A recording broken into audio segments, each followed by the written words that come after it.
One temporary hospital in Wuhan received 564 patients with mild symptoms and treated them with traditional Chinese medicine. None of them became seriously ill, and none of the medical staff were infected.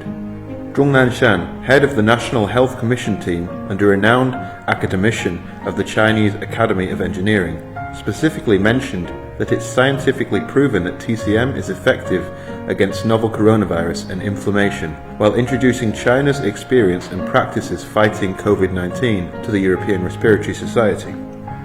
How has traditional Chinese medicine helped China fight COVID-19? COVID-19 has become a pandemic caused by a novel coronavirus, but in TCM, there is no such term as pandemic. Instead, in TCM, highly infectious diseases are referred to as pestilence. As such, the name of COVID-19 according to TCM should be pulmonary pestilence. The culprit behind COVID-19 is a coronavirus which has never been found before, and currently there is no specific medicine to treat it. However, in China's fights against SARS and the H1N1 influenza in recent years, TCM has indeed played an important and effective role in treating affected patients. Compared with Western medicine, TCM treatment usually does not focus on the virus itself, instead focusing on adjusting the body's immune system to clear symptoms and reduce complications. It is cheaper and no less effective. Therefore, China has adopted a combination of Chinese and Western medicine in its fight against COVID-19.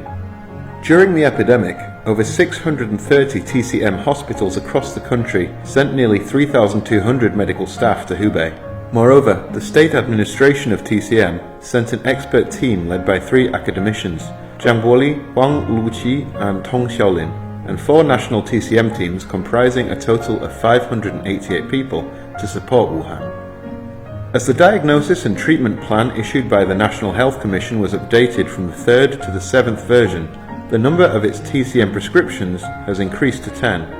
In the latest novel coronavirus pneumonia diagnosis and treatment plan, lung cleansing and detoxifying decoction was listed as the first choice in the clinical TCM treatment. As of March 13th, 1,261 patients in 10 provinces had taken the decoction, and its effectiveness rate is 97.78%. Patients can be categorized into 4 types according to the seriousness of their sickness: mild, moderate, severe, and critical. To judge whether TCM is effective for mild patients, the key indicator in international clinical evaluation is the percentage of mild cases that turn into severe cases. Comparing 108 mild COVID-19 cases, it was found that the number of cases evolving from mild to severe when being treated by Western medicine treatment was about 10%, while the rate under integrated Chinese and Western medicine treatment was about 4.1%. 几乎100%的方舱医院都进了中药，也都吃了中药，整体控制结果是不错的，大大降低了转为重症的比例。早期的使用往往可以起到力挽狂澜的作用。 For critically ill patients in the ICU, Western medicine is the main treatment, and TCM takes a supporting role. In terms of reducing organ damage and enhancing physical strength, TCM wins more time for Western medicine treatment. Among the 16 temporary hospitals built in Wuhan, there was a special one called Jiangxia.